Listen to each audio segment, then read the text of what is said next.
अगर आप विश्वास करें तो पत्थर में भी भगवान मिल जाता है, और ना करें तो सामने रहने के बावजूद पहचान नहीं पाएंगे। आज इस वीडियो में एक राजा और एक पुजारी की ऐसे ही एक कहानी बताने वाला हूँ।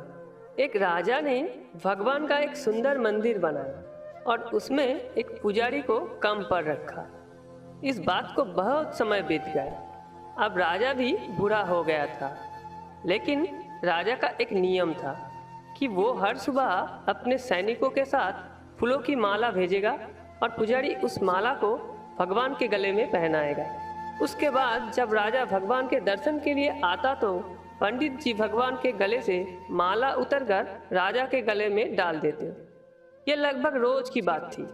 पुजारी बुरा हो गया था और राजा भी बुरा हो रहा था। एक दिन राजा की तबीयत खराब होने पर राजा ने सिपाहियों के हाथों पुष्पमाला भेजी और सिपाहियों से कहा कि पंडित जी को कह देना कि आज हमारी तबीयत ठीक नहीं है, आज हमारा इंतज़ार ना करें क्योंकि हम आज नहीं आ पाएंगे। फिर सिपाही ने जाकर पुजारी को पुष्पमाला दी और पंडित जी को सारे बात कह बताई।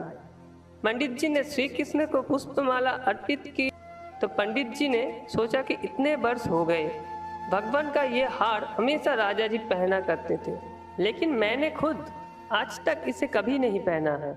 तो आज इतने वर्षों के बाद मुझे भगवान के इस हार को धारण करने का अवसर मिला है।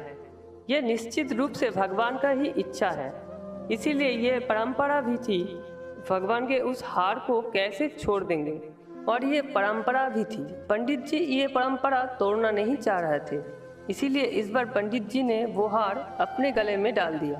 तभी सिपाही दौड़ता हुआ आया और बोला कि राजा साहब मंदिर आ रहे हैं क्योंकि वह महाराज की तबीयत ठीक नहीं है। अब सारी तैयारी करके रखे। इतने सालों से चली आ रही परंपरा को राजा तोड़ना नहीं चाहता था, इसलिए वह मंदिर आने लगा। पंडित जी ने तुरंत गले से हार उतरकर भगवान को अर्पण कर दिया। पंडित जी ने क्या भूल की समझ नहीं आया। पंडित जी ने सोचा कि यदि राजा को पता चल गया तो वो उसे दंड देंगे।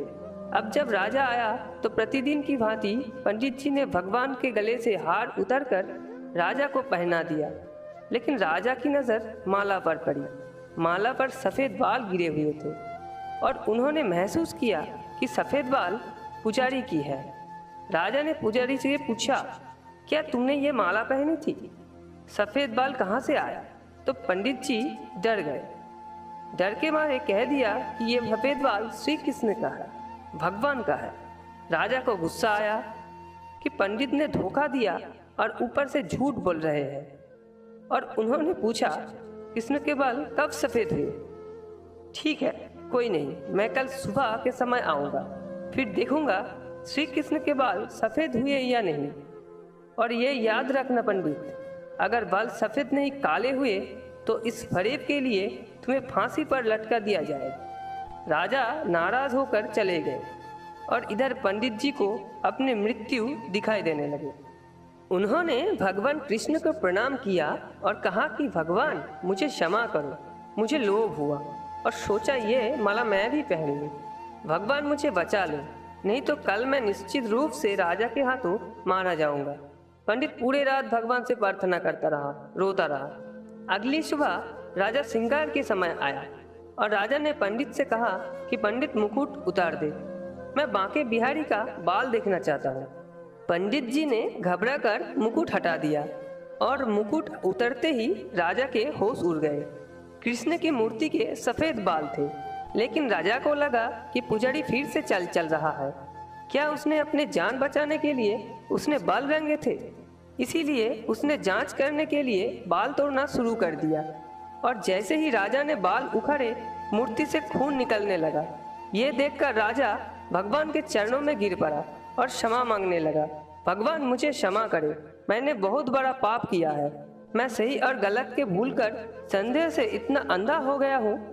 तभी मूर्ति से आवाज आई, राजा आप मुझे केवल मूर्ति ही समझते हैं, इसीलिए आज तक मैं केवल आपके लिए मूर्ति ही हूँ। लेकिन इस पुजारी को मुझ में भगवान दिखा तो मुझे उसके जान बचाने के लिए अपना बाल सफ़ेद करने पड़े। उसके बाद राजा को अपनी गलती का पछतावा हुआ, लेकिन अब कुछ नहीं किया जा सकता।